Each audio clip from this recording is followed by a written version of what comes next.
At sandali lang po. Ayusin natin ang sharing para makita nyo.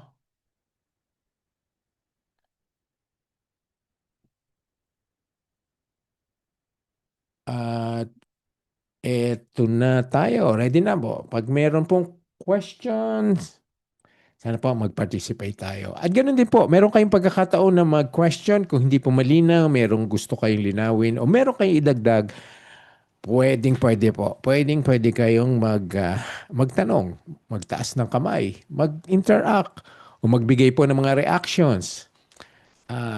Para po lahat tayo talaga ay gising, handa, nakabukas ang mata at nagmamatsyag at very alert po sa ating pong pag-aaralan ngayong gabi.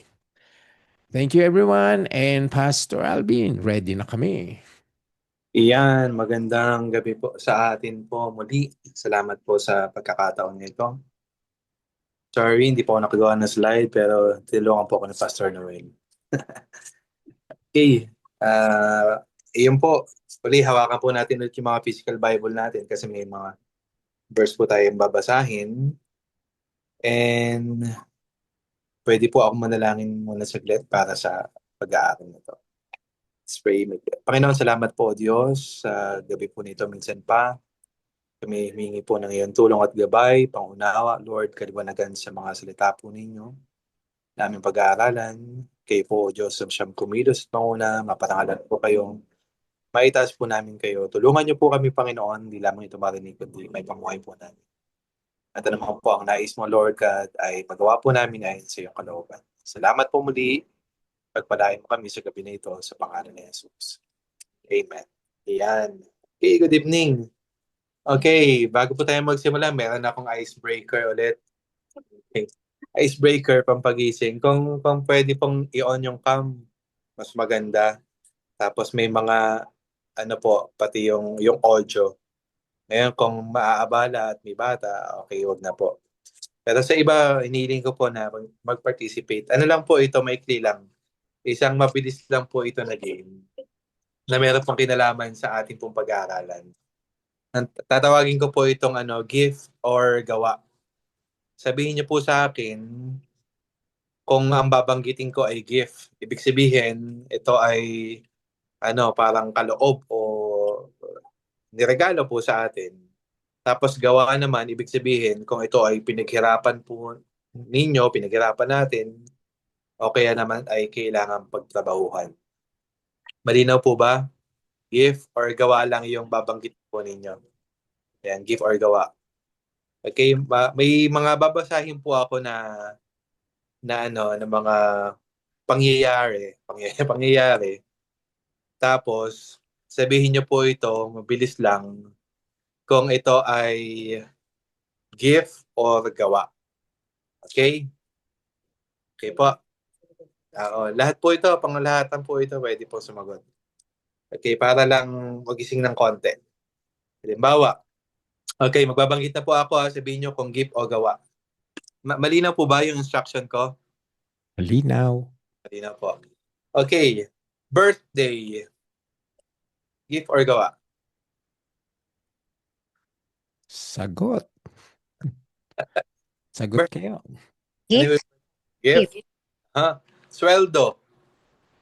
Gawa. Gawa. Diploma. Gawa. Diploma. Gawa. Gawa. Pag-ibig ng magulang. Gift. Gift. Gift. Okay, buhay na bahay na hinuhulugan. Gawa. Gawa. Gawa. Kaligtasan. Gift. Gift. Regalo sa Pasko. Gawa. Gift. Gift. Buhay na walang hanggan. Gift. Gift. Paglilinis ng bahay. Gawa. Gawa. Bagong araw. Gift. Gift. Okay. Salamat po, salamat. Yeah. Thank you. Okay, napansin niyo po ba, halos lahat po ng magagandang bagay sa buhay po natin ay regalo. Tama po, regalo po. Hindi lang gawa natin. Ganyan din po kasi yung kaligtasan. Hindi dahil sa ating kabutihan, kundi dahil sa biyaya ni Kristo. Yun. Okay, Nung nakaraan po, mag-share lang po ako ng maikli. Bible study, youth Bible study. May nagtanong po na, okay lang po ba? Sabi ng isang kabataan. O sir, okay lang po ba? Nag-church ako sa Roman Catholic. Tapos nag-church din ako sa Christian. Tapos parang follow-up question niya, kasalanan po ba yun? Sabi niya gano'n.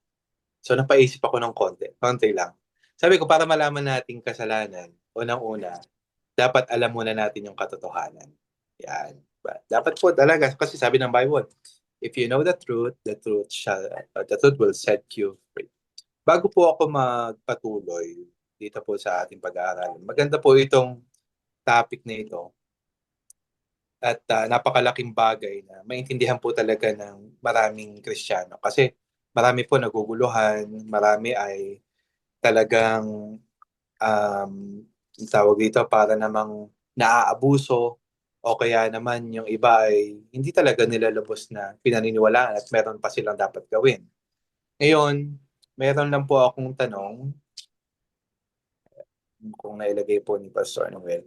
Yan. Ano ang ibig sabihin para sa iyo na ang kaligtasan ay regalo at hindi gantimpala o hindi prize?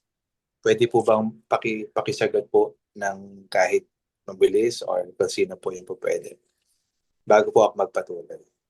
Ano po yung ibig sabihin para sa iyo? Na yung kaligtasan na meron ka ngayon ay regalo at hindi siya gantimpala or parang ang tawag doon, prize. Parang may ginawa tayo. Sino po ang po pwedeng sagot?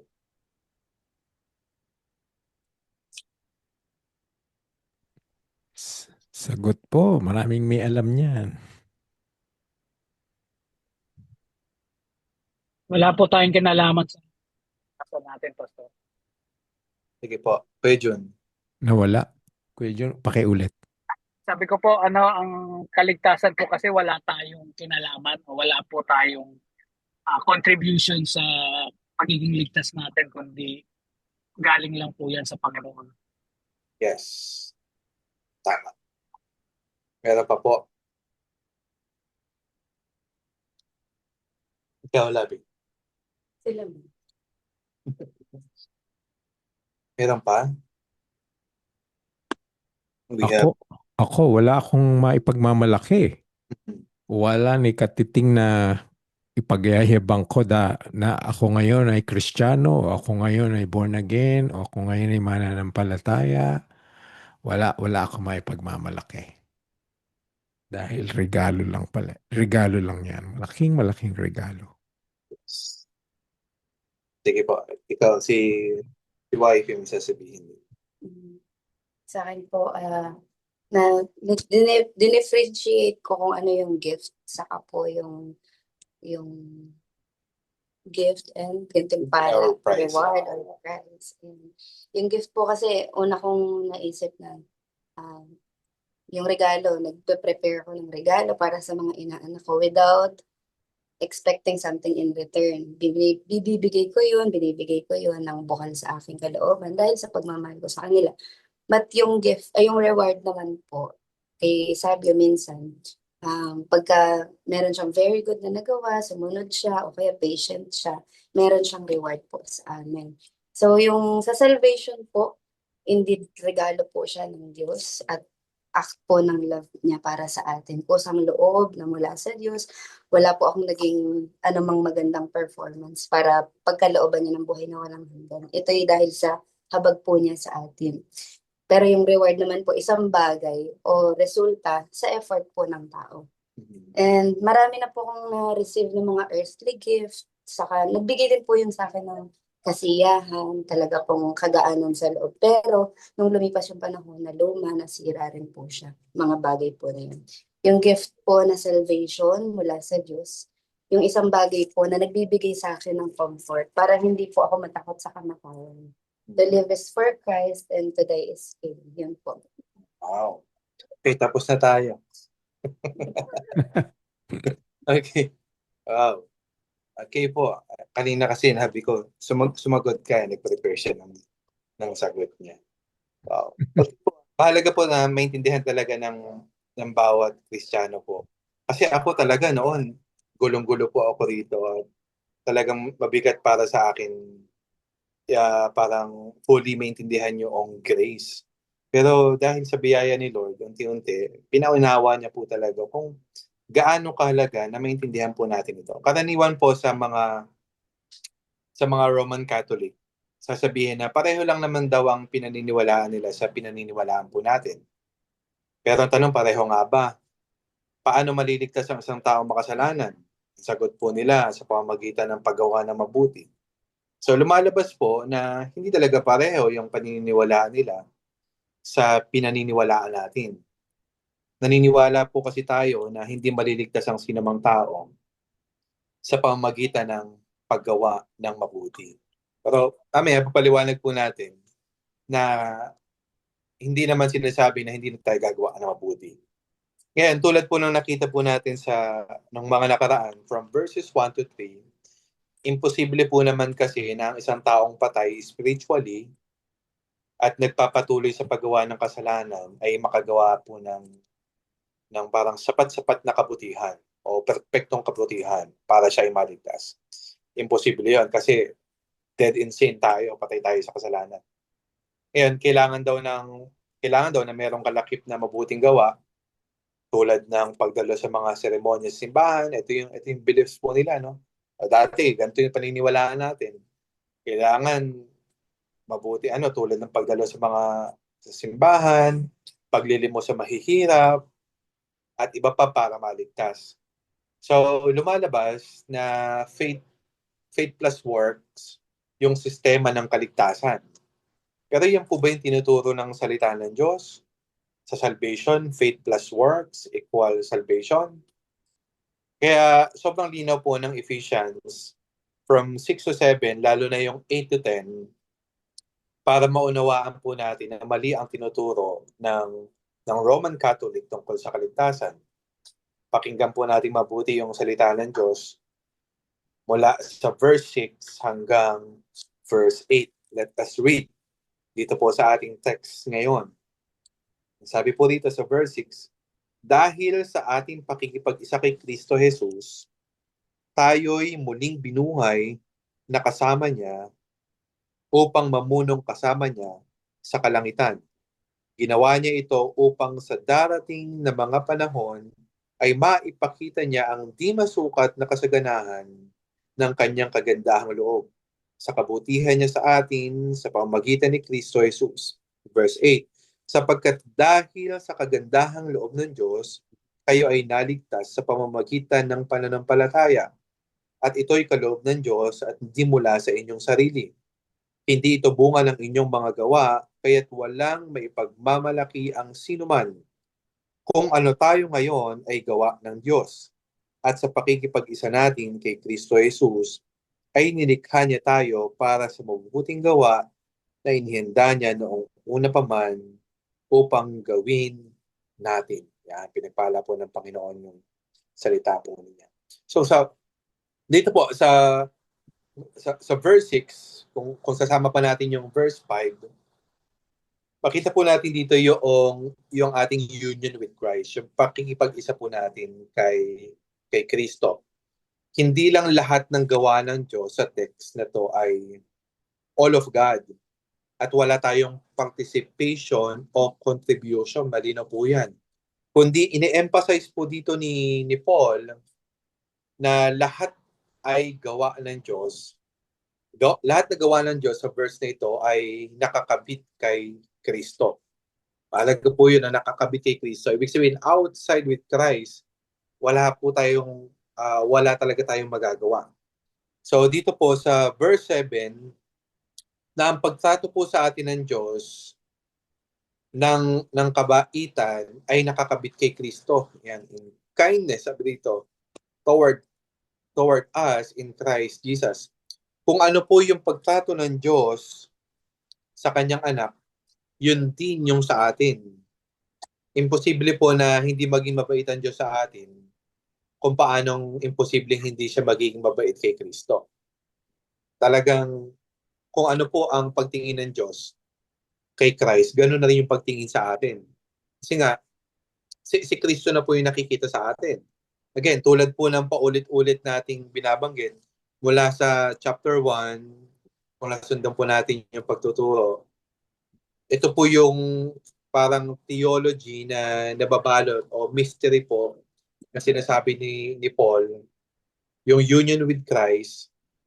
Nakita na natin na ang pagpili po sa atin ng Diyos, ang pag-ampon, ano pa, yung pagtubos, yung pong pagpapatawad, yung manang bibigay po sa atin, lahat po ng pagpapalang spiritual sa atin ng Diyos, nakakabit yan lahat kay Kristo, in Christ. Parang paulit-ulit po yun, in Christ, in Christ.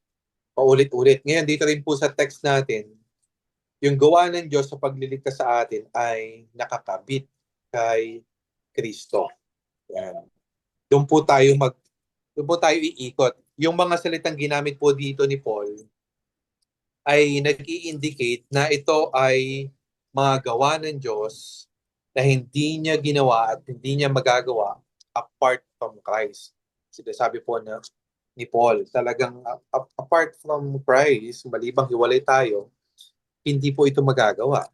Kaya yung salvation po na to parang is a Trinitarian project. May pagpili ang Diyos, sinend ang si Kristo, tinutulungan tayo ng Spirit ngayon, sinasanctify tayo ng Spirit ngayon.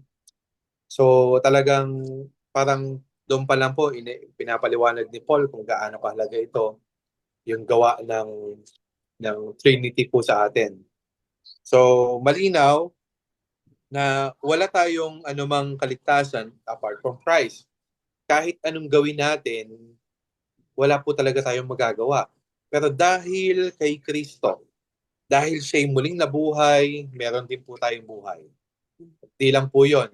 Dahil siya'y umakit sa langit, naupo sa kanan ng Diyos, diba, sa Ephesians 1, dahil tayo ay nakay Kristo bilang ulo na nakakabit sa katawan,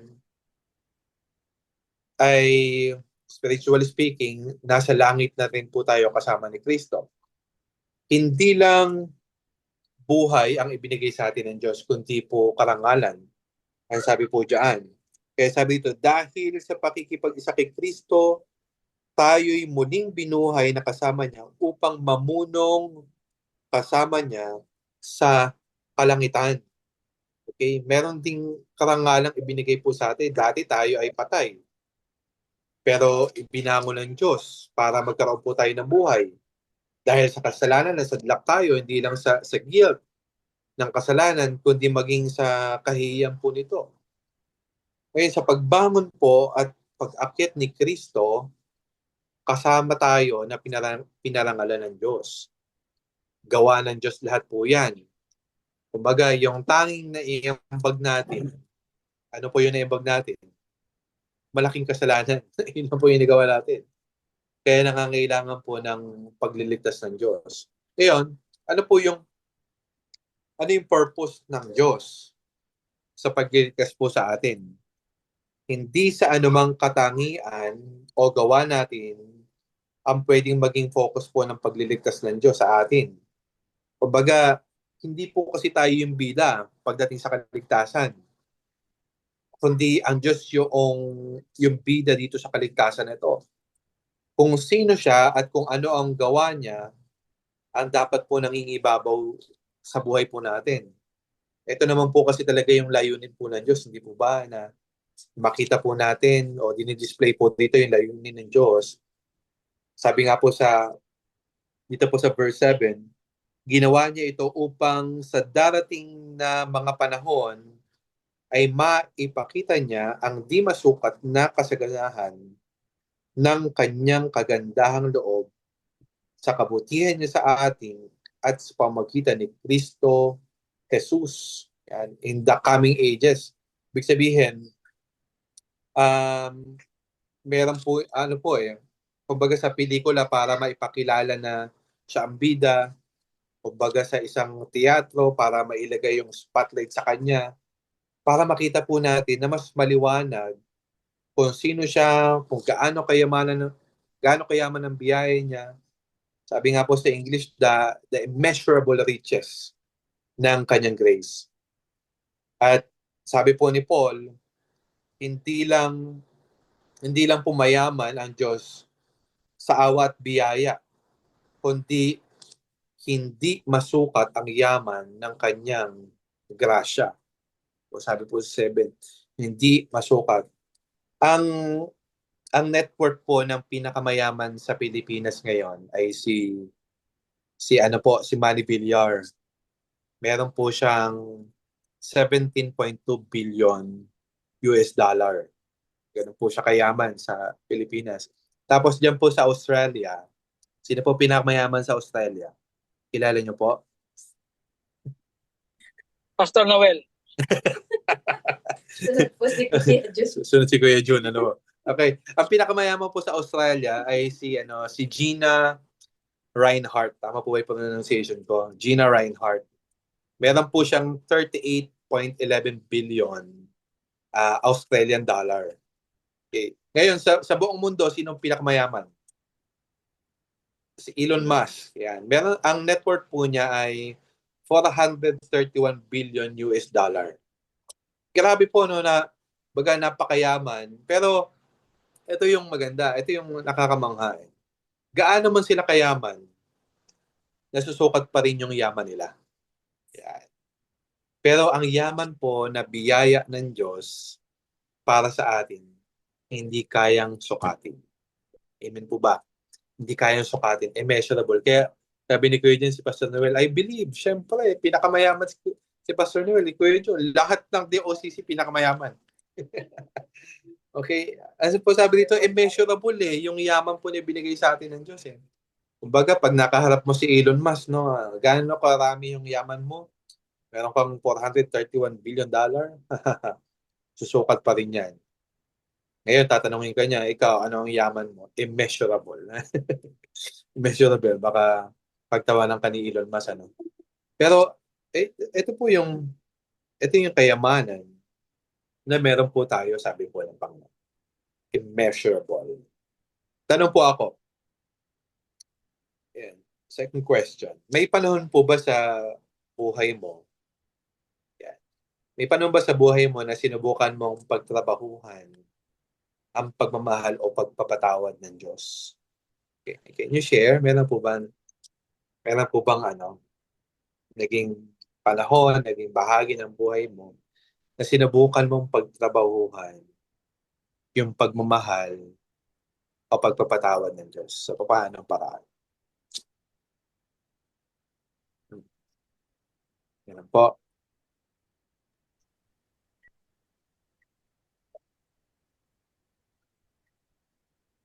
Wala po makapag-share. Ano po yung tanong niyo ulit, Pastor? Ayan po. May panahon ba sa buhay mo na sinubukan mong pagtrabahuhan ang pagmamahal o ang pagpapatawad ng Diyos? Wala po. Wala. Wala po, Pastor. Okay. Sa iba po, meron po ba? Ako kasi noon, akala ko para ako yung mapatawad ng Diyos ay pupunta ng church, kailangan kong gumawa ng mabuti. Noon po ito talagang... Noon, Pastor. Noon, Pastor, kala ko ngayon. Noon, Pastor, sinubukan talaga na maging magpakabuti, magsimba, mangumpisal. Pero nalaman ko bandang huli na wala po palang kwenta yun. Yeah. Tama po. Marami po, excuse me, ay ganun ang ginagawa po natin. Pero minsan, marami pa rin sa Christian na hindi po nila naiintindihan ito na kapag nagkukulang sila, kala nila meron pa silang kailangan gawin. Ba't kaya ako nahihirapan na ganito? Baka may kulang pa ako sa Diyos. Baka meron pa akong dapat gawin. Meron pa akong dapat pagtrabahuhan para mapatawad ako ng Diyos o para maramdaman ko yung pagmamahal ng Diyos. Kasi minsan akala po natin ganun yung ganun pananaw ay dahil sa mga pagkukulang natin o dahil sa may mga bagay pa tayong gawin para tayo ay patawarin ng Panginoon. Yung natural na sinful ambition po ng bawat isa po sa atin ay para mapida yung sarili natin sa iba. Na tayo ay mabuti, tayo ay magaling, tayo ay matalino. tayo ang madiskarte.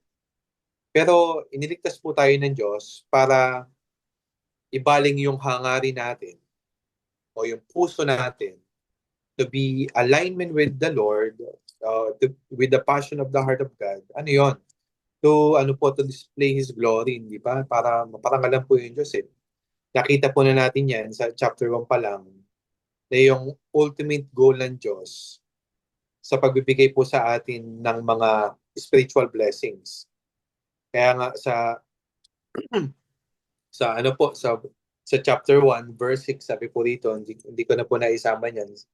Sa gayon ay purihin ang kaluwalhatian ng kanyang kagandahang loob. Tapos sa verse 12 sabi niya, kaming mga unang umasa sa kanya, ipinili niya at hinirang upang parangalan ang kanilang kaluwalhatian. O sa 40 naman, ang sabi dito, at sa gayon ay pupurihin ang kanyang kaluwalhatian. So ang ultimate goal po ng Diyos, kaya po niya tayo binigyan ng mga spiritual blessings, ay para mabibigyan po talaga ng glory si Lord sa atin. Pero ang special focus po dito sa verse 7 ay yung parang may kinalaman po sa eschatological, parang yung coming ages. Ibig sabihin, ang hangarin pong ito ng Diyos ay ang gusto po niya mangyari sa dulo ng kasaysayan. Sabi niya, ginawa niya ito upang sa darating na mga panahon. Ano po yung darating na mga panahon? Yung second coming. Okay, yung darating na mga panahon. Sabi niya, ay maipakita niya ang di masukat na kasaganahan at ng kanyang kagandahang loob sa kabutihan niya sa atin sa pamamagitan ni Kristo Jesus. Ibig sabihin, yung hangarin po ito ng Diyos, ang gusto niya mangyari sa dulo po ng kasaysayan. Sa muling pagbabalik ni Kristo, sa new heavens and new earth, sa eternity, ito po yung passion at yung puso po talaga ng Diyos. Na parang marapat lang natanungin po natin yung sarili natin, ito rin ba yung passion ng puso natin? Na ma-display pa talaga natin yung glory ni Lord, yung grace ni Lord in the gospel of Christ. Kaya araw-araw ng buhay po natin ngayon, hanggang sa buhay na walang hanggan, wala po talagang ibang bida kundi ang Diyos. Wala pong ibang bida kundi ang Diyos. Kaya nga sabi po dito, sa verse 8, sa ESV, for by grace you have been saved. Hindi naman po bago yung sasabihin po ni Paul na parang naisingit niya lang sa 5 yung grace, kundi directly nakakonect po siya sa 8, sa verse 7, parang nagbibigay po si Paul ng dahilan o basihan kung bakit mangyayari yung layunin ng Diyos at the end of the story, na maipakita ang kanyang di masukat na biyaya o immeasurable riches of His grace. Ang dahilan, ngayon pa lamang po, nararanasan na natin kung tayo ay nakikristo na. Na ang biyaya ng Diyos ay hindi lang po future reality o hindi lang po para ma-showcase in the future, kundi ito rin po ay past and present reality sa buhay po natin. Okay po? Ngayon kung titingnan po natin yung parang wider context po dito sa Ephesians 2 mula 1 to 7, ipinapakita po ni Paul kung bakit kailangan natin ng kaligtasan. From verses 1 to 3, kasi nga, bakit? Dahil tayo ipatay sa kasalanan natin. At di po tayo nagkakasala sa Diyos. Dahil po nasa ilalim tayo ng parusa o puot ng Diyos kung mananatiling ganito yung kalagayan natin. Binabalikan ko lang po yung nakaraan. Tapos sa verse 4 to 7, pinapaliwanag ni Paul kung anong ginawa ng Diyos para iligtas tayo. Ano po, kung natatandaan nyo, diniscuss si Pastor Noel, dahil sa awa, dahil sa pag-ibig, kapangyarihan, biyaya, yan, at kabutihang loob ng Diyos. So hinango tayo ng Diyos sa masaklap nating kalagayan, binigyan tayo ng buhay at ikinabit tayo sa Kanya, anak, na ang ibig sabihin, tayo ay kasama rin ni Kristo nang siya'y muling nabuhay. Kaya nung nabuhay si Christ, nabuhay din po tayo kasi nga, it's because of Christ. Nung tayo sumampalataya at yung faith na yon ay inilagay din ng Diyos sa puso natin, kaya nagkaroon po ng regeneration of the heart. Binago niya yung puso natin na born again tayo. Nung umakyat sa langit at naupo siya sa kanan ng Diyos, dito naman po sa 8 to 10, binigyan linaw po ni Paul kung ano yung connection ng kaligtasang tinanggap natin sa biyaya ng Diyos sa pananampalataya kay Kristo at sa mabuting gawa natin.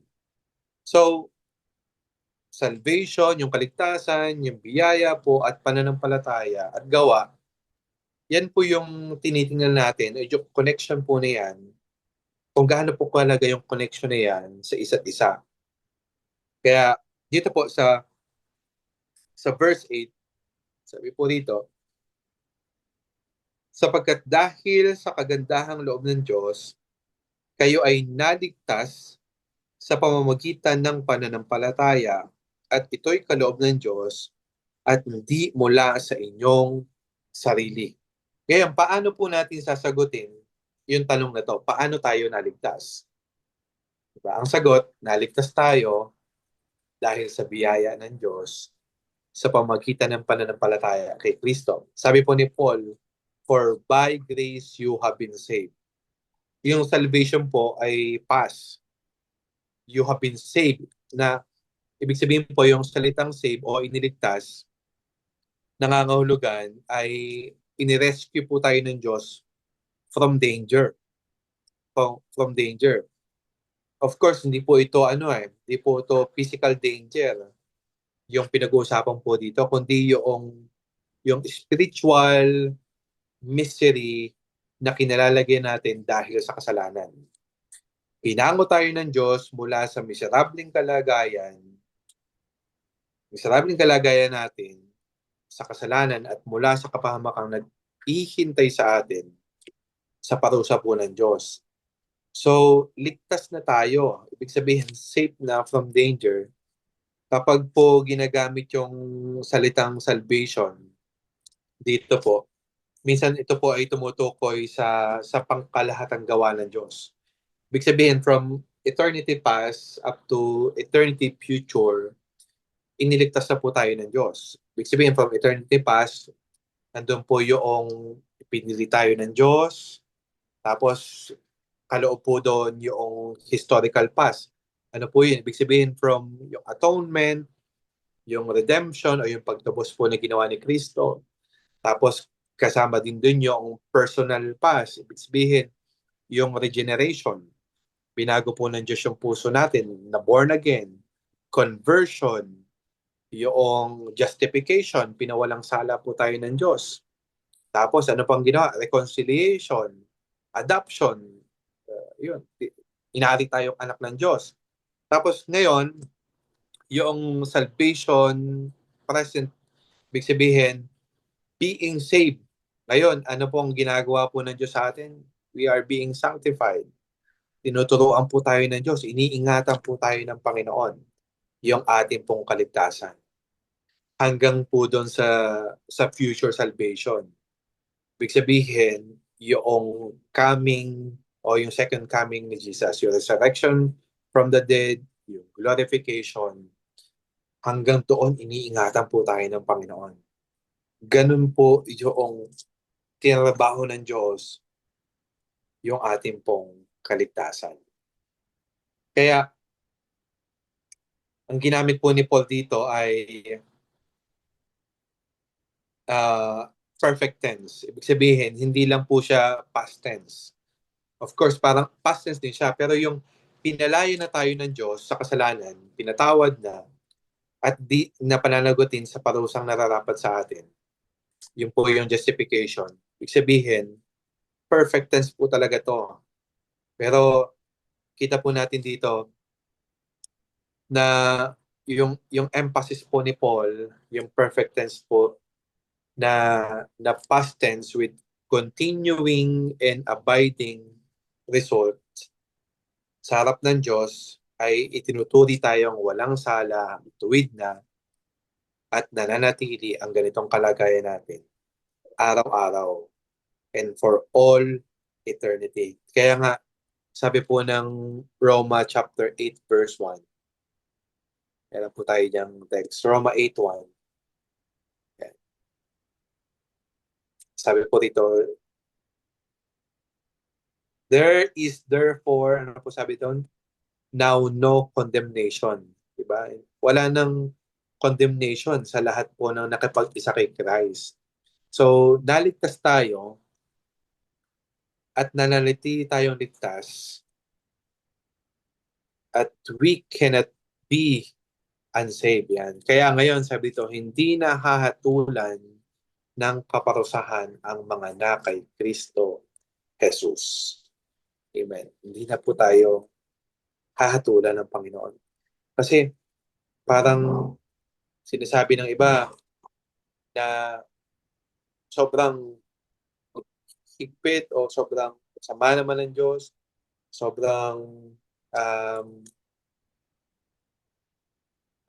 sabi dito, sobrang parang natatakot sila sa Panginoon. Pero kung maunawaan lang nila na kapag ang isang tao ay nakipag-isa kay Kristo, kung ano ang ugali po ng Panginoon, sabi nga po ni David sa awit, po sa awit 108, bitaw kanina.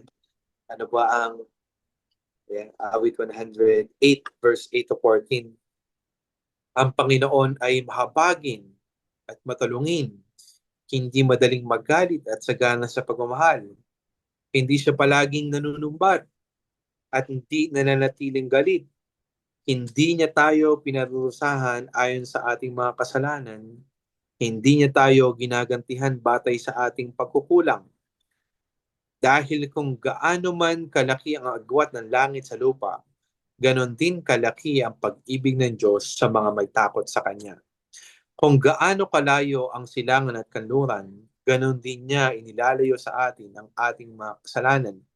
Kung paanong ang Ama ay nahahabag sa kanyang mga anak, ganon din ang pagkahabag ng Panginoon sa mga may takot sa Kanya.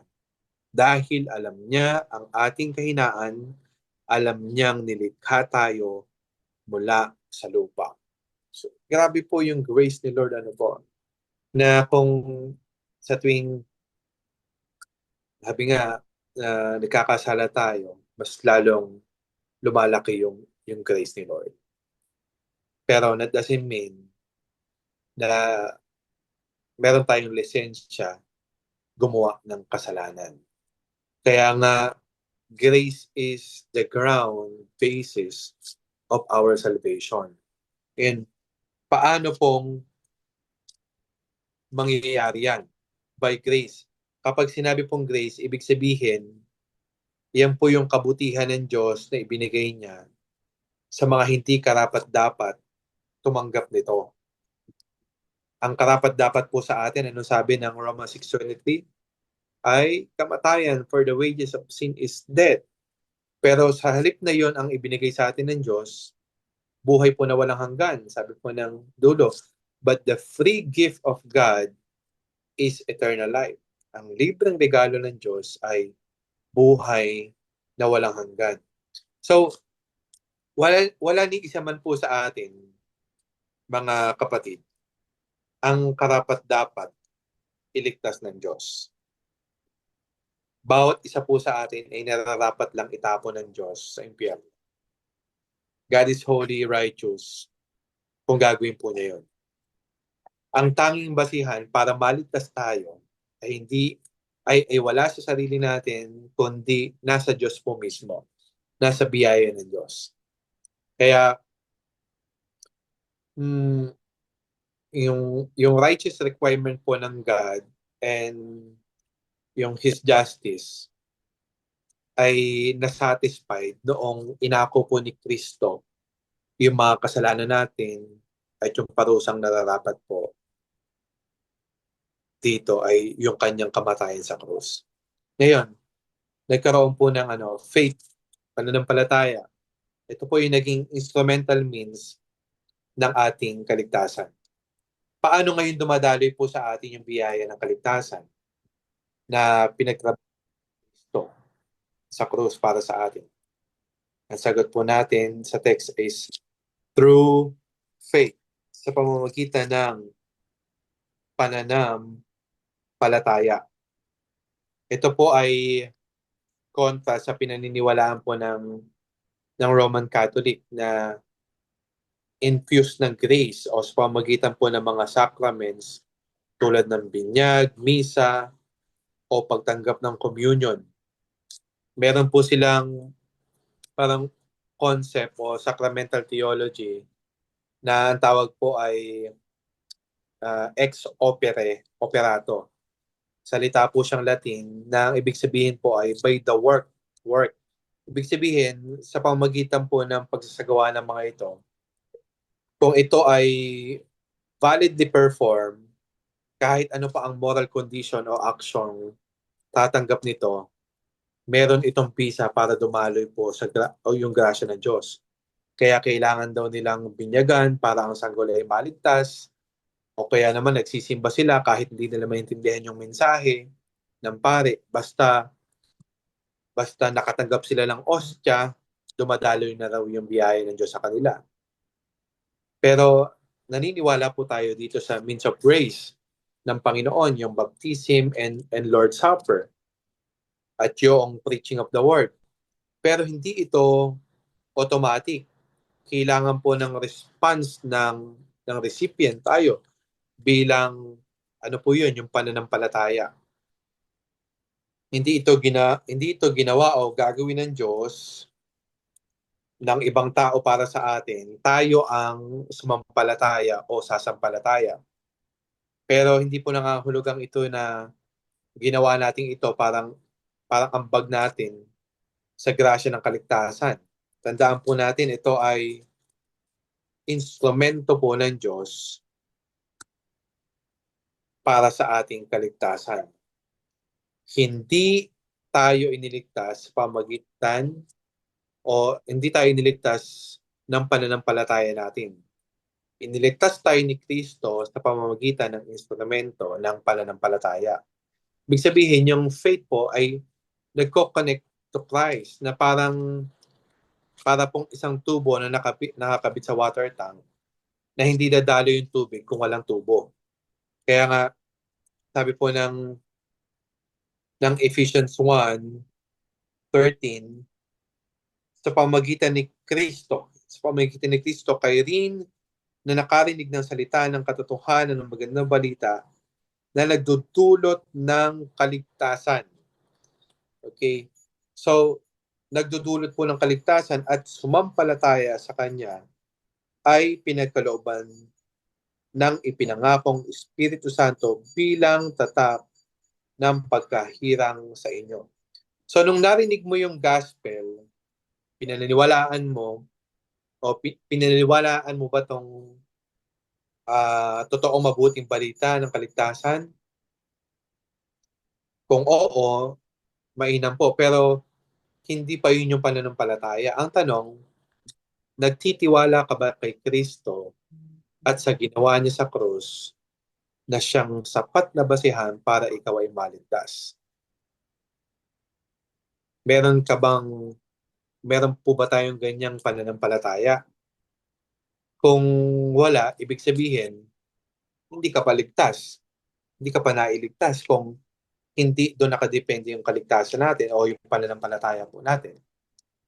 Sabi po ng 8-9, niligtas tayo hindi sa ating mga gawa. Okay. Ngayon naman po, meron po ba kayong tanong doon sa o karagdagan mula po sa 6-7? Dito na po ako sa 8-9. Baka po meron kayong questions or clarification, gustong idagdag mula po sa 6-7.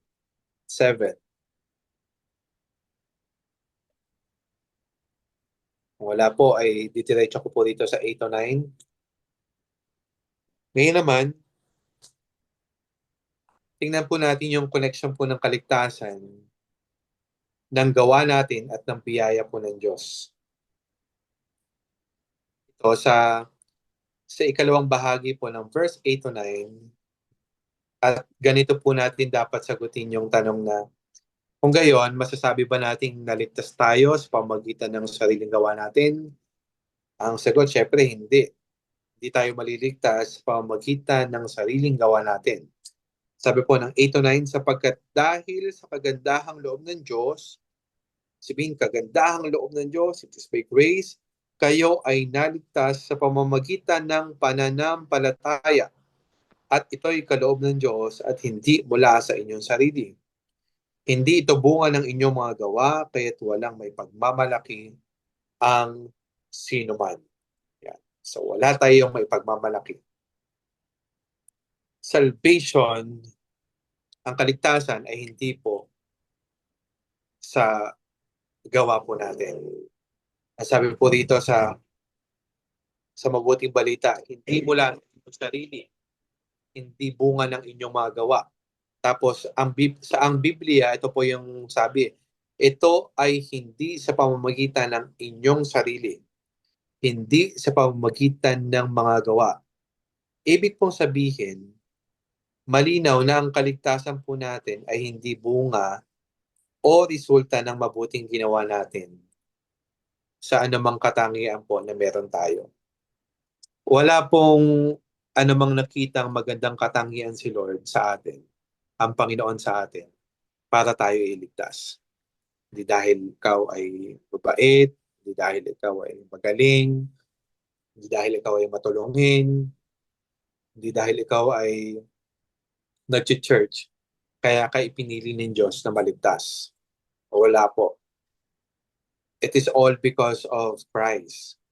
Kaya understandable po na kung inuunawa po natin at pinaniniwalaan ng sinasabi po ni Paul dito sa verses 1 to 3 na patay tayo spiritually, ano naman yung magagawa nating mabuti? Wala tayong magagawa. Kaya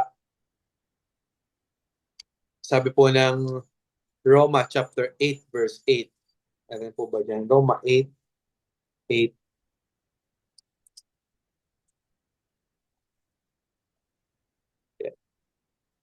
Ayan. Sabi po ng Roma 8:8, kaya ang mga taong nabubuhay ayon sa kanilang makasalanang pagkatao ay hindi maaaring kalugdan ng Diyos. Sabihin, yan po yun, spiritually dead tayo.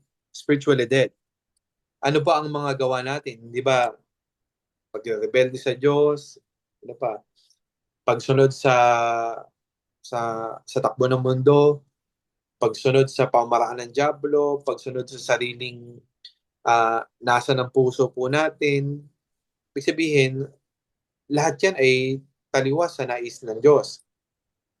Maging mabuting gawa nga natin maraming basahan sa harapan po ng Diyos. Sabi po ng Isaiah 64 verse 6. Ayan. Sabi po ng Isaiah 64, kaming lahat ay naging parang maraming bagay at ang lahat ng aming mabubuting gawa ay parang maraming basahan. Kaming lahat ay parang dahong natutuyo at ang aming kasamaan ay parang hangin na tumatangay sa amin. Ibig sabihin, kung wala talaga tayo kay Christ, kahit anong gawin mo mabuti noon, kahit napakabait mo, kahit gumagawa ka ng pagtulong, lahat yun ay marumi at kasalanan sa harapan ng Diyos. Kaya hindi tayo magiging katanggap sa Diyos kahit anong gawin po natin. Anumang ginagawa natin na ang hangarin ay hindi kaluwalhatian ng Diyos at di natin ginagawa na may pagtitiwala sa Diyos, ay itinuturi po na kasalanan. Kaya wala po talaga tayong pag-asa sa sarili natin na magtamo tayo ng anumang kaligtasan. Wala tayong may alay na anumang mabuti na magiging katanggap-tanggap sa Diyos. Kaya malinaw, salvation is a gift of God. Ano ngayon po yung pag-asa natin? Yung tanging pag-asa po lang natin ay kung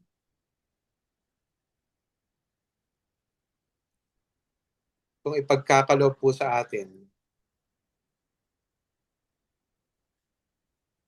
ng Diyos yung regalo po nito. At yung eksakto ang ginawa po niya. It is the gift of God. Kaloob po ng Diyos. Kaya po sa biyaya po ng Diyos, ibinigay niya po yung libreng regalo ng kaligtasan. More likely, yun po yung tinutukoy po ng kaloob ng Diyos. Ang kaligtasan tinanggap natin ay yung pagpapatawad ng kasalanan, regalo ng Diyos. Yun po yung deklarasyon na tayo ay matuwid sa paningin ng Diyos. Yun po yung justification, regalo ng Diyos. Yun po yung ipagkasundo tayo ng Diyos. Yun yung itinuri po niya tayong anak. Yun yung pagkalooban tayo ng mana, regalo ng Diyos. Kaya nga, spiritual blessings po yung tawag po ni Paul na binabanggit po niya sa verse 3. Ngayon, papaano po yung pananampalataya? May tuturi ba natin yan na regalo ng Diyos? Yung faith? Technically po, yun yung ang pananampalataya ay pagbubukas po sa kamay natin para tanggapin yung kaligtasang regalo ng Diyos. So, hindi po ito specific na regalo sa passage na to. Pero kung titingnan natin yung kabuoang kaligtasan natin bilang regalo ng Diyos, masasabi rin po natin na ang pananampalataya na meron tayo ay regalo rin ng Diyos para po to enable us na tanggapin yung regalo ng kaligtasan. So, paano po natin may ibubukas yung puso natin para tanggapin yung mabuting balita ni Kristo? Kung ang puso natin ay patay spiritually, mangyayari lamang po yun kung ibubukas ng Diyos ang puso natin tulad ng ginawa po niya kay Lydia. Dito po sa Acts 16 verse 14. Yan po ba yung Acts 16 verse 14? Gawa 16:14. Kasi kung, po, sabi dito, isa sa mga nakikinig sa amin ay si Lydia na taga Tiatira. Siya isang negosyante ng mga mamahaling telang kulay ube at sumasamba siya sa Diyos. Binuksan ng Panginoon ang kanyang puso para tanggapin ang mga sinasabi ni Pablo. So, maliban po pala na buksan ng Diyos yung puso natin, ay hindi tayo magkakaroon ng pananampalataya sa Kanya. Ibig sabihin, lumalabas na itong faith ay talagang regalo din po ng Diyos sa atin. Okay? Even nga po yung mga pagtitiis po natin sapagkat sabi ng Filipos 1:29, sapagkat sa inyo ipinagkaloob alang-alang kay Kristo, hindi lamang ang mga mananampalataya sa Kanya, kundi ang magtiis din naman alang-alang sa Kanya. Alam niyo po yun, maging yung mga sufferings din po natin ay inalaw din ng Diyos, parang binigay rin sa atin para pagtiisan natin yon at hindi para pahirapan po tayo, kundi inilagay ng Diyos yun para magtiwala po tayo sa Panginoon, manampalataya tayo sa Kanya. Bagamat yung pananampalataya po natin ay um, tayo ang gumawa, meaning it is our act of faith, pero sa likod po nito ay Diyos pa din. Sabi po ng Filipos 2:13. Yan. Filipos 2:13. Sapagkat ang Diyos ang gumagawa, dito po, okay, sapagkat ang Diyos ang siyang nagbibigay sa inyo ng pagnanais at kakayahang masunod nyo ang kalooban niya. Sabihin, gawa po ng Diyos ang kaligtasan natin, maging yung mga pananampalataya na kinakailangan para po tayo maligtas ay galing din sa Diyos. Kaya yung kaligtasan, tinatanggal po nito yung kayabangan natin. Kung ano may pagmamalaki natin sa sarili natin? Wala po. Wala kasi dinisenyo po ng Diyos na ganito ang paraan ng kaligtasan na ibinigay po niya sa atin para wala tayong may pagmayabang. Kung meron man tayong naiimbag sa kaligtasang tinanggap natin, meron tayong may pagmamalaki, kahit konting ambag man lang. Pero kung ikaw ay isang pulubing gutom na gutom at pinakain ka, may pagmamalaki ba na busog ka kasi malakas kang kumain? Kung ikaw ay patay tapos nagkaroon ka ng buhay, may pagmamalaki mo ba na ibinangon mo yung sarili mo sa libingan? Kung ikaw ay bulag ngayon tapos nakakita ka na, may pagmamalaki mo ba na meron kang 20/20 vision? Kung ang lahat po ng ito ay regalo ng Diyos, dahil sa makapangyarihang gawa at biyaya po niya ng pagliligtas, ano yung matitirang ipagmamalaki natin? Yung nag-share po ng gospel sa atin, o kaya yung church na kinabibilangan natin, kung magmamalaki man tayo sa Diyos, ang tanging may pagmamalaki po natin ay yung ginawa niyang pagliligtas po sa atin. Kasi hindi natin, wala eh, talagang lahat po yun ay ginawa ng Diyos, nilabaho po ng Diyos, at wala tayong ibang anumang ginawa para po doon. Kaya, papaano naman yung gawa natin? Meron po ako tanong bago po ako magpatuloy sa ito. Question. Yeah.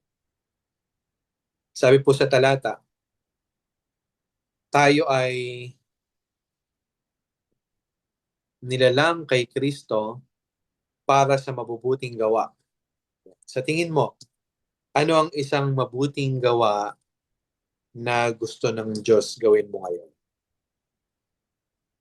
Pwede po bang makapag-share ang iba?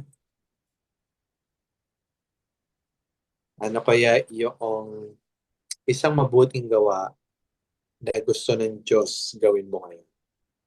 Sa nangyayari sa panahon po natin ngayon, sa paligid po natin ngayon, kung tayo ay nilalang ni Kristo para sa mabubuting gawa, ano po ang mabuting gawa na gusto ng Diyos gawin mo? Can I hear everybody? One.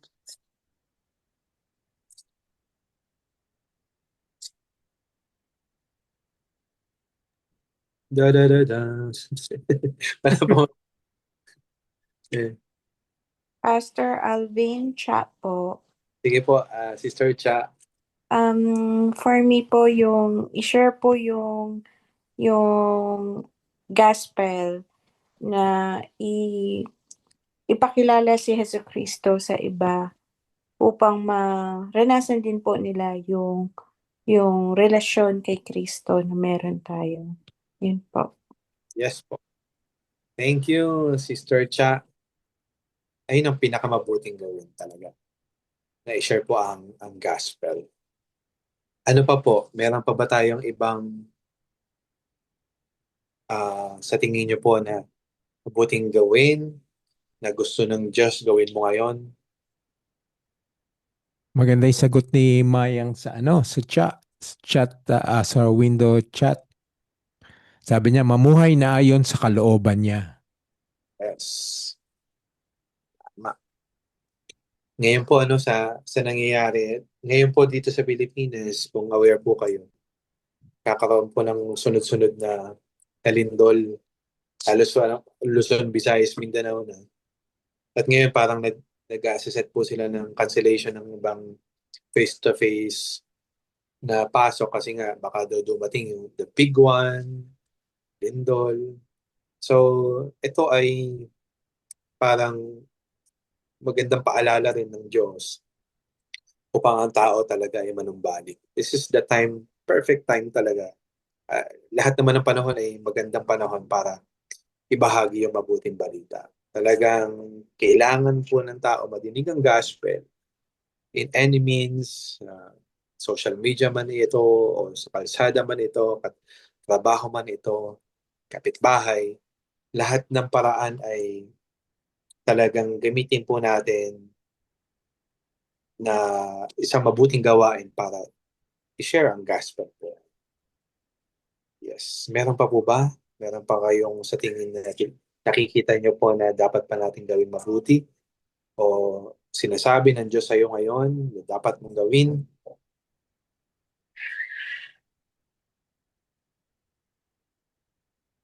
Okay? Okay, sa verse 10. Diretso na po ako sa verse 10. Sa verse 10. Ngayon, paano naman po ang good works natin? Sinasabi po ng Roman Catholic Church na ang Protestant doctrine ng justification o ipagpapulang sala po by faith alone ay dangerous po na doctrine. Kasi nga daw, pwede daw abusuhin at mag-lead po sa pag-iisip na kung hindi naman pala tayo maliligtas sa paggawa ng mabuti, edi pwede na palang hindi tayo gumawa ng mabuti. Tama kaya yon? O kung inaakusahan tayo ng ganyan dahil sa mga itinuturo natin, sabihin, we are in a good company. Kasi nga sabi po ni Paul, ganyan din yung binabato sa kanya. Sa Roma chapter 6, ilagay po ba dyan? Saka sa 6, verse 1, 2, and 15. Hindi ko na ilagay. Ayun, sabi po dito, ano nga ang ating sasabihin? Magpapatuloy ba tayo sa pagkakasala upang ang biyaya ay sumagana? Huwag namang mangyari. Sabi niya, ano nga? Magkakasala ba tayo dahil tayo ay wala sa ilalim ng kautusan? Kundi nasa ilalim ng biyaya, huwag nawang mangyari. So, mahalaga po itong verse 10 ng text natin para makita po natin kung ano yung kaugnayan ngayon ng mabuting gawa ng kaligtasan natin. Sa verse 9, malinaw na po yung kaligtasan natin ay hindi bunga o resulta ng mabuting gawa natin. So, ang question, kung hindi naman pala tayo naligtas pamagitan ng mabuting gawa natin, kailangan pa ba natin gumawa ng mabuti? Siyempre naman po, di ba? Dahil binigyan tayo ng bagong buhay ng Diyos para mamuhay tayong katulad ni Kristo. Para nagpapatuloy tayo sa paggawa ng mabuti. Kaya malinaw po yan sa paliwanag ni Paul sa verse 10 na ito yung dahilan kung bakit wala tayong may pagmamalaki. Kahit ang mabubuting gawa na nagagawa natin ngayon, tayo ay Kristiyano na o bagong buhay na, ay hindi pa rin natin may pagmamalaki. Ipinapakita po sa talatang ito na ang kaugnayan po ng kaligtasan natin sa mabuting gawa. Kaya salvation, ang kaligtasan po, ay trabaho ng new creation. Ibig sabihin, sa unang bahagi po nito, sinasabi po ni Paul, na ang kaligtasan gawa ng Diyos para sa atin ay isang gawa ng paglikha ng Diyos. Kung paano nilikha po ng Diyos ang lahat ng bagay, ang kaligtasan ay maituturi din pong bagong paglikha o creation ng Diyos. Sabi po ni Paul sa 2 Corinthians 5, verse 17. Yan po yung 2 Corinthians 5:17. Therefore, anyone who is in Christ is a new creation. Okay, yan. Sino mang nakikristo ay isa ng bagong nilalang. Wala na ang dati niyang pagkatao. Binago na siya. Sabi, the old has passed away. Behold, the new has come. Dito rin po sa text natin, sa verse 10, sa pakikipag-isa po natin kay Kristo, tayo ay bagong nilalang na nagawa ng Diyos, likha ng Diyos, isang obra maestra ng Diyos. At kapag ang Diyos ang gumawa, ibig sabihin, it is always good, very good. Tulad po ng nababasa po natin sa Genesis 1. Kung very good ang pagliligtas po sa atin ng Diyos, paano namang walang magbabago sa kalagayan ng buhay natin ngayon kung nakay Kristo na tayo? Sa kalagayan po ng buhay natin, dati na outside of Christ pa tayo, ay puro rebellion, puro against God. Tapos ngayon, spiritually alive na po. Meron ng bagong buhay. Na tama ba na ang maging resulta nito ay pagpapatuloy pa rin sa paggawa ng masama? Diba? Hindi po syempre kasi nga bagong buhay na tayo.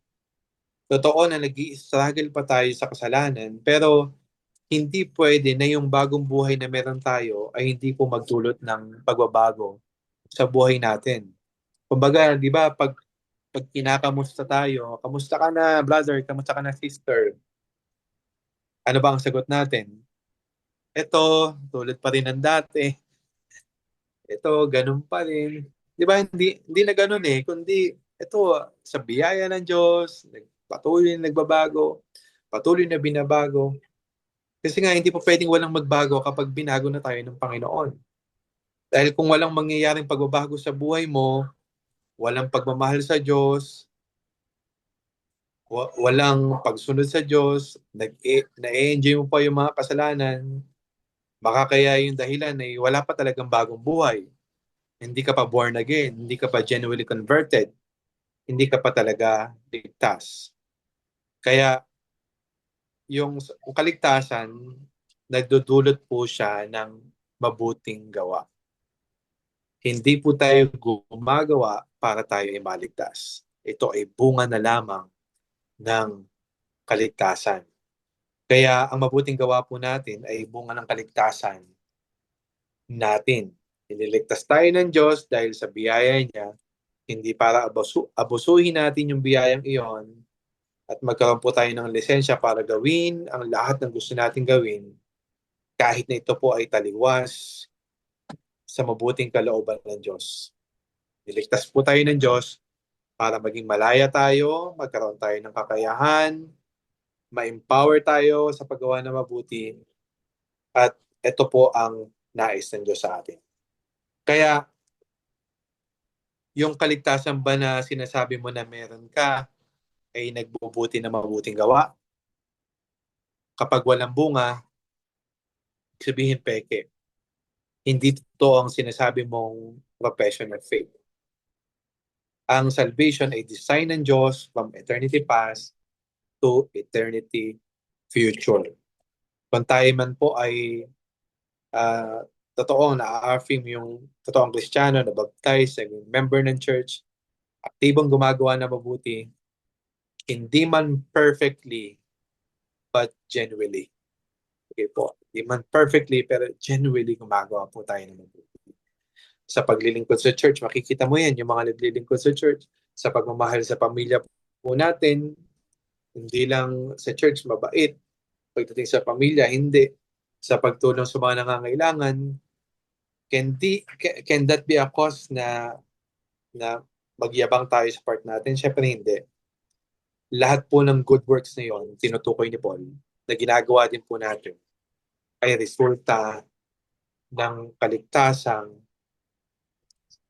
biyaya ng Diyos na tinanggap po natin. Kaya ang Diyos po ang lahat ng gumawa ng paraan, ang Diyos lahat kumilos para po tayo ay maligtas. So,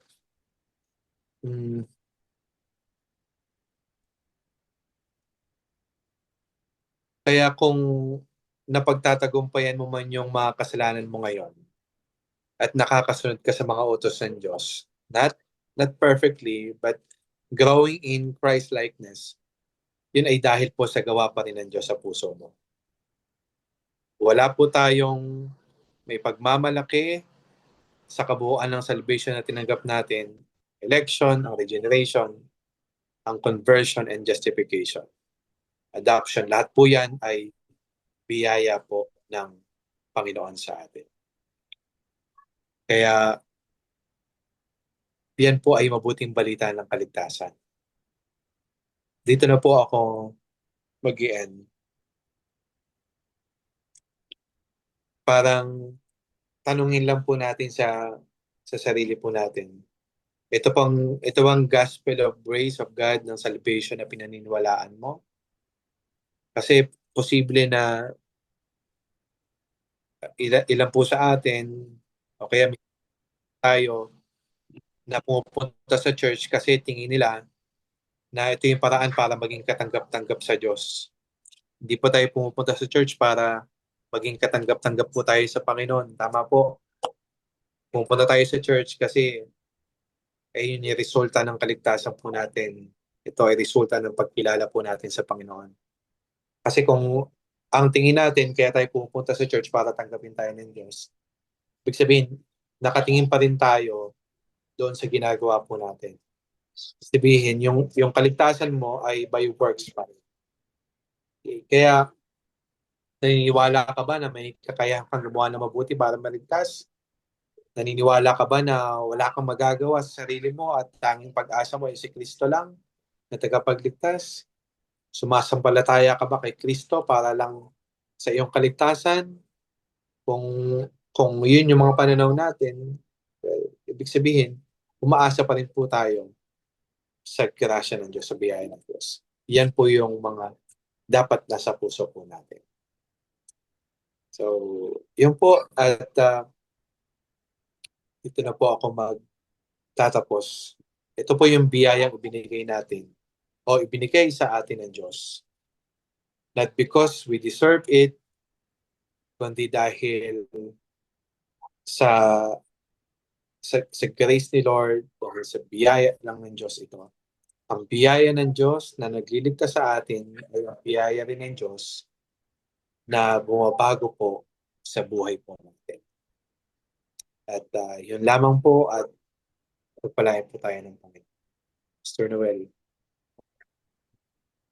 Yan, napakaganda po ng napag-aralan natin ngayon at saka talagang nag-highlight yung yung kabutihan ng Panginoon.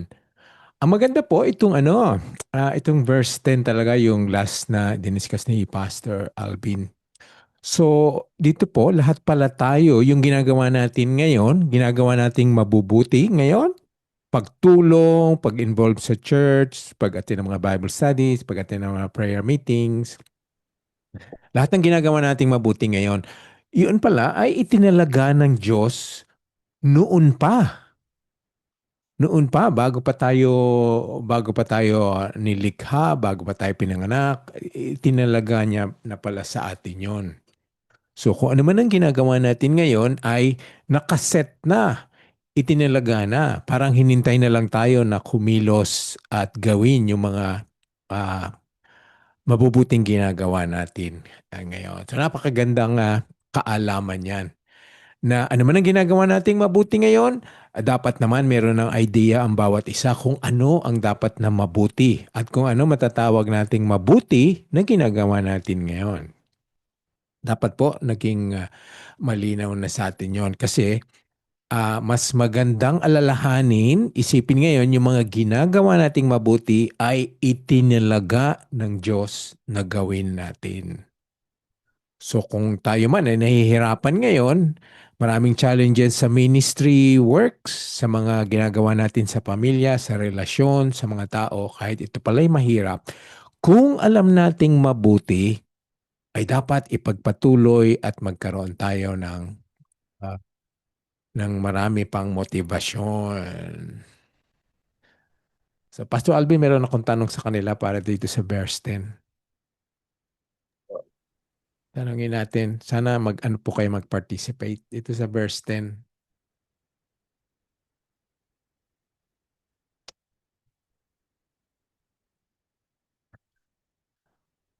Ngayon ba ay mas may motivation kang gumawa ng mabuti dahil alam mong itinalaga ng Diyos ang iyong gawain?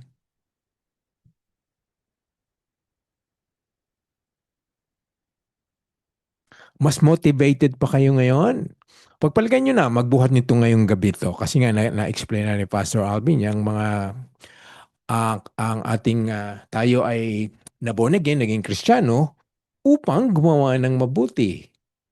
At yung mga ginagawa natin ngayon ay itinalaga ng Diyos noong pang-una.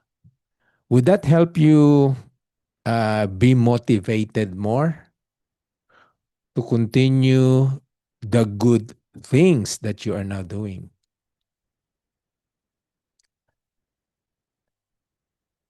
Sino po ang mas motivated na ngayon?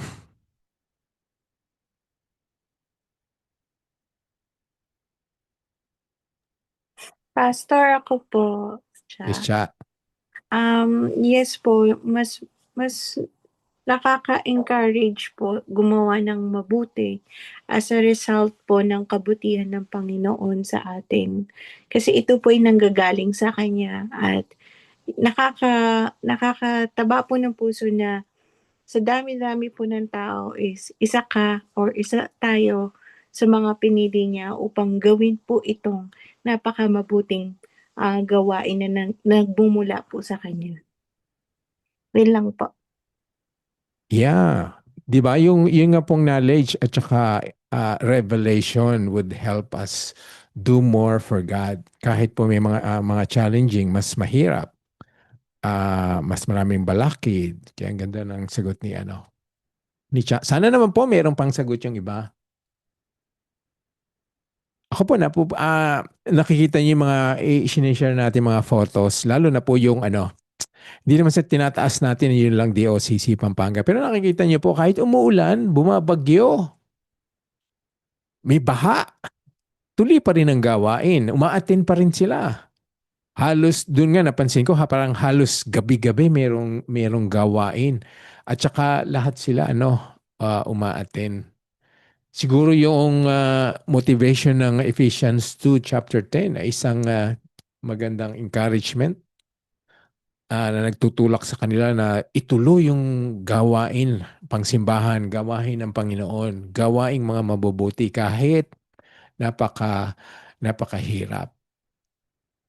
Sana maging sa atin, ehemplo sa lahat yun kahit challenging talaga, madilim ang gabi, malamig, baha, nababasa tayo. Napansin ko nga kahit sila lahat dala nila yung mga anak nilang maliliit, mga kargang mga bata sa gitna ng ulan para maka-attend ng mga gawain.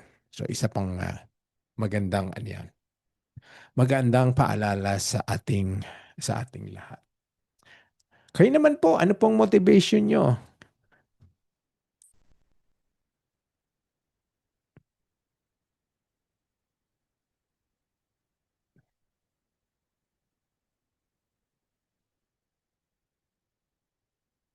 Sabi ni Mayang, opo, kasi mapalad po tayong binigyan tayo ng napakagandang regalo.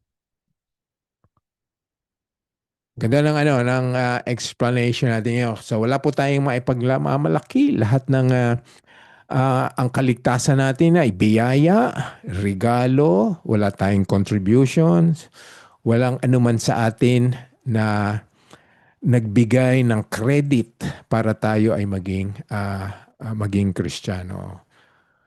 Kaya lahat po ng nandito ay magpatuloy kayo sa pag-aaral. Kasi po ang pag-aaral, ang Bible study, pag-attend sa Bible study, isa yan na walang kaduda-dudang isang mga mabubuting gawa. Ang pag-aaral ng salita ng Panginoon ay mabuting gawa. Mabuting gawa yan na nakakatulong pa sa atin at nagbe-benefit pa tayo. So sumusunod na tayo sa Panginoon, pinapakita natin na born again tayo. Dahil yan ang bunga. Maganda nga yung paliwanag na hindi tayo na born again dahil sa mga gawa. There's nothing in us. Kamukhaan po ng pinapangaral ng ibang relihiyon. Kailangan mapupunta ka sa langit, pananampalataya plus good work. Ito po talagang purong grasya lamang ng Panginoon ng ating kaligtasan. Pero pagkatapos naman maligtas tayo, maborn again tayo, hinahanap ang mabuting gawa. Kasi ngayon isang patotoo na tayo ay ligtas, yun ay nagbubunga, ang magandang bunga talaga ay magagandang gawain. Kayo po, meron pong kayong question. Tanungin niyo po si Pastor Alvin sa mga diniscuss niya. Meron bang hindi naging malinaw sa inyo bago tayo magtapos? Or would that challenge you more to do good works and also to appreciate na ang Diyos ay nagbibigay ng regalo. So, yun po ang the best na wala na sigurong higit pang regalo na galing sa Panginoon kundi ang kanyang kaligtasang regalo.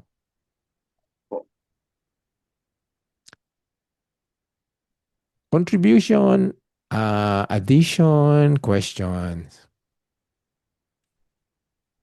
Tahimik ang lahat. Oo nga, bakit kaya? Sige, motivate pa natin to. Ito, sige, challenging question for everyone. Katatapos lang ng lindol. Halimbawa, tayo ay nasa Pilipinas ngayon. Doon tayo sa mga areas na nilindol. Yun. O meron tayong pagkakataong pumunta doon sa mga areas na nilindol. Mga taong naapektuhan, namatay, nasira yung mga ari-arian, bahay. Ano ang kaya ang maisip nyo mga mabubuting gawa para tulungan yung mga naapektuhan ng lindol?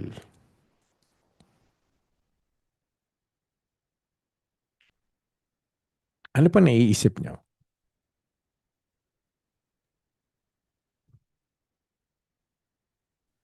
Maganda talaga sa ganung pagkakataon kung talagang may kakayanan po tayo. No? Yung Hello po, Pastor. Mikay. Apo, sige po. Sino yan? Si Steve po. Steve, anong mo? Mama. Para sa akin po, naisip ko lang po, kahit po na wala po tayong sapat na kung sa financial, gamitin lang po natin yung talento natin para makatulong sa mga nasalanta ng lindol.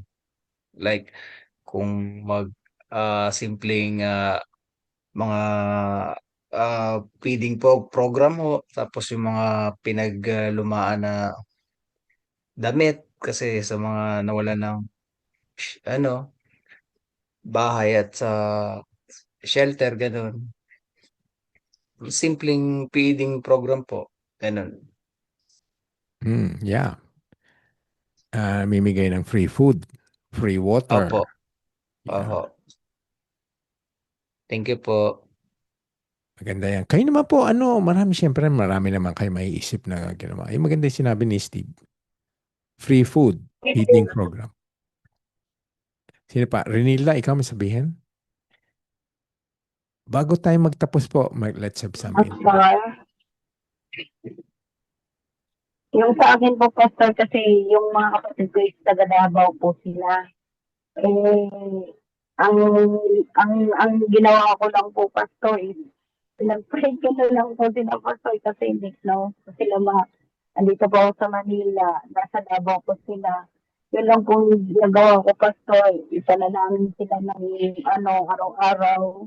Kasi sobrang yung time po na nalaman ko po may lindol ko sa Davao, inisip ko agad yung mga kapatid ko kasi andun taga Davao po kami, pero maano pa naman po, pero nakakaramdam din sila ng mga pagyanig ko. Pero yun na lang po ginawa ko, Pastor. Nag-pray na lang po ako nag-pray para lang po, ko po na ma-save sila po, Pastor. Yan lang po. Yeah, maganda yon. Yun. Prayer nga. Yung lalo na yung mga hindi makapunta, hindi makapag-donate. Walang masyado magawa. Prayers po. Prayers. Pagdasal natin sila. Maganda rin yung naging sagot ni hindi ko alam kung si Joy to o si Mark. Sabi dito, kung may pagkakataon po ay mag-share ng salita ng Diyos dahil yun po yung higit na kailangan nila. Yes. Kailangan nila ng salita ng Diyos. Tama rin si Renilda na ipagdasal sila. Ganda rin naman yung sabi ni Steve. Kung meron tayong pagkakataon, yung good works na pakainin. Dala ng mga damit. Kung ano pa magagawa. Yun naman kung kaya natin pumunta ron o kaya natin magbigay ng mga bagay na yun. Okay, wala na po. Wala nang gusto magdagdag. So, naging lalong malinaw po sa atin ang ating katayuan. Pastor, ako po, magdagdag po ako, sali po ako, Pastor. Yes, Leslie, of course. Naisip ko po makakapagbigay po ng Bible po sa kanila. Kasi talaga pong kung ganun po yung mga nangyayari po sa kanila, wala po silang ibang magagawa nun, kundi mag-antay po sa renovation ng mga bahay nila habang kumakain po. So, occupied po yung kanilang time para po magbasa po ng Bible. Good opportunity po to gather para po habang kumakain po sila, pakainin sila. Ayun, habang kumakain po sila, pinapakain din po yung kanilang spiritual na buhay. Yan, oh, isa pang maganda yan. Isang maganda yan. At saka maganda dyan, yung pagbibigay nga ng Bible, pwedeng gawin yan yung mga magsama-sama, yung grupo, mag-contribute, magbigay ng mga shares na pagbili ng Bible, o kahit hindi makapunta ron, i-donate doon sa mga Christian organizations doon, tapos sila mamigay ng Bible. O kung kaya naman puntahan, dali ng Bible. Isa nga po yan. Isa na naman yan na talagang kailangan nila. Prayers, the Word of God, ang Bible, at yung mga magagandang bagay na kaya natin ibigay sa kanila. Yan po natin makikita ang kagandahang loob. Kasi yung mga pagkakataon na yan yung po yung lalong-lalo na po mga kababayan natin ang Filipinos. Kasi yung mga ganyan, yung mga sakuna, lindol, baha, tsunami, mga bagyo, yun yung sila talagang ang doon lang sila nakakaisip na tawagin ng Diyos. Doon sila nakakaisip na magdasal. Kaya magandang samantalahin yung pagkakataon na yun na ibahagi natin ang ebanghelyo. Kasi open sila Open sila. Sa gitna ng panganib, pangangamba, takot, uncertainties, yung mga tao mas madaling mahikayat na makinig sa ating mga ibabahagi. Maaaring yan ay ginagamit ng Panginoon. Di ba? Kasi lahat naman ng events dito sa mundo natin ay pinapahintulot ng Panginoon kahit na malaging masakit, maraming may mga namatay dahil siya mayroong purpose. Maaaring ang purpose na yun ay dun sa mga lugar na yun ay lalong umibayo ang evangelism work. Okay. Kaya yon magandang samantalhin ng mga bagay na yon. Hindi para sila ay abusuhin o gamitin kung hindi ibahagi ang ebanghelyo, ang salita ng Panginoon. Mga prayers po natin. Kaysa po, manghikaya tayo na magprotesta, magrevolusyon, salungatin ang mga batas ng mundo ng ating ng ating gobyerno, isang maganda 'yon. So let's do it in a peaceful and godly manner. And that is yun po, salita ng Panginoon, Biblia, prayers, and also donating goods para sa kanila. Salamat po kay Pastor Alvin na lalong naging malinaw sa atin, lalo pong gumaganda, paganda ng paganda ang mga makikita natin, matutuklasan natin, mababasa natin sa Book of Ephesians. Kaya talagang ibinigay sa atin ang pagkakataong ito na pag-aralan, saliksikin, himayin, versikulo by versikulo ang Ephesians. Kasi ang dami pong makakatas. Sa kabila po ng pagpapaliwanag ni Pastor Alvin, kung babasahin pa po natin yan, ngayong gabi, bukas, o mga susunod na araw, meron pa kayong makakatas. Meron pa po. Meron pa mga katotohanan ibibigay ng Panginoon. Kaya napakaganda ng salita ng Panginoon. Katasin mo ng katasin, lalong may lalabas pa. Hindi siya mauubos ng ng mga benepisyo para sa atin, lumago tayo ng spiritual. Yung mga nourishment na makukuha natin sa salita ng Panginoon. Kaya salamat sa inyo na hindi nagsasawa na umatin ng Tuesday Bible Studies at lahat ng mga Bible Studies na meron kayong pagkakataong umatin. Kasi yan ang ibinibigay sa atin. Biro nyo kung hindi natin pinag-aralan to, hindi siguro tayo magkakaroon ng tamang pananaw sa ating kaligtasan. Maring sabihin natin, bigyan natin ng credit ang mga taong nagbahagi sa atin ng gospel, ang mga taong nag-counsel sa atin, mga kaibigan, mga pastor, kahit kung sino-sino pa, kahit mga misyonaryo. Pero makikita po natin ngayon ang kaligtasan ay galing sa Diyos. Ginamit lamang niya ang mga taong yon. Kaya lahat ng papuri ay sa Kanya.